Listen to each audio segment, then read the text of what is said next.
સાવરકુંડલા શહેરની લલ્લુભાઈ શેઠ આરોગ્ય મંદિર હોસ્પિટલમાં એક બાળકનો કેસ આવ્યો જેમાં 8 વર્ષના બાળકની આંખની પાપણમાં દુખાવો અને ખંજવાળની ફરિયાદ દર્દીએ ડોક્ટરને કરી હતી।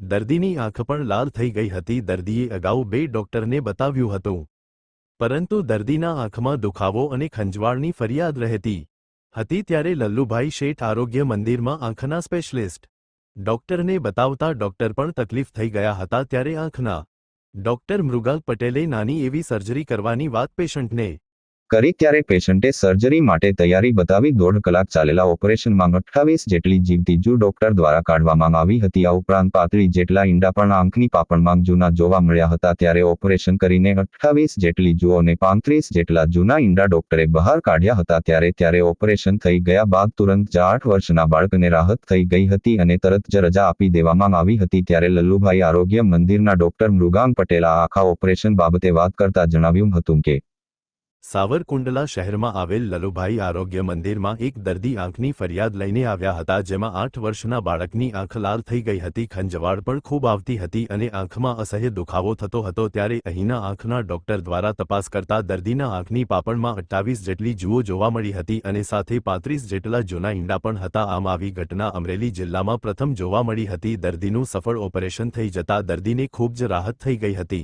રિપોર્ટર જિગ્નેશ ગળથિયા, સાવરકુંડલા, અમરેલી। હું ડૉક્ટર મૃગાંક પટેલ શ્રી લલ્લુભાઈ શેઠ આરોગ્ય કેન્દ્રમાં આંખ વિભાગમાં ડૉક્ટરની ફરજ નિભાવતા આપણે એક પેશન્ટ અહીંયા આવ્યું હતું। એક 8 વર્ષનું બાળક હતું, જેને છેલ્લા 4 દિવસથી એક કમ્પ્લેન હતી કે આંખ એને ખૂંચે છે, ખંજવાળ આવે છે, જે એના મમ્મીને કીધું। તે બાળક આપણા હોસ્પિટલમાં આવીને તપાસવામાં આવ્યું હતું। માઇક્રોસ્કોપમાં જ્યારે એની તપાસ કરવામાં આવી તો આંખના નેત્રના પાપણ ઉપર જીવડા જોવા મળ્યા હતા, જેને આપણે જૂ પણ કહીએ, અંગ્રેજીમાં એને હેડલાઉસ પણ કહીએ છીએ। જે નોર્મલી આપણે એક પેશન્ટ ઉપર કાં તો તપાસ કરવામાં આવે તો 5 થી 6 જોવા મળતી હોય, પણ આ દર્દીમાં આપણે પાપણ ઉપર જ્યારે તપાસ કરી માઇક્રોસ્કોપ ઉપર, ત્યારે આપણને ખબર પડી કે 5 થી 6 નહીં, બલ્કિ 24 થી 30 એવી જૂ આંખના પાપણ ઉપર ચોંટેલી હતી। જોડે એ જૂએ પાપણ ઉપર ઈંડા પણ મૂક્યા હતા, જે ઈંડા 35થી પણ વધુ ઈંડા હતા।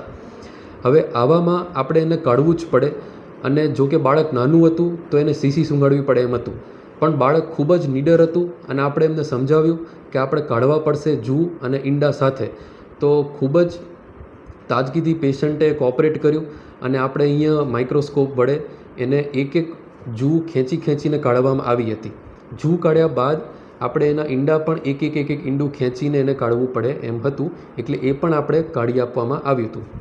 આવા કેસીસ ખૂબ જ રેર હોય છે, આટલા બધી જૂ જોવા મળતી નથી, અને આ દર્દીમાં આપણે જૂ આટલી બધી કાઢી અને એને નિદાન કર્યું અને હોસ્પિટલમાં આવ્યા, બહુ જ સારા ટાઈમ પર આવી ગયા। એના માટે એ દર્દીએ ખૂબ જ કોઓપરેટ કર્યું, અને એવા કેસીસ ખૂબ જ રેર જોવા મળતા હોય છે, જે આપણે હોસ્પિટલમાં નિદાન કરીને પેશન્ટને આપ્યું।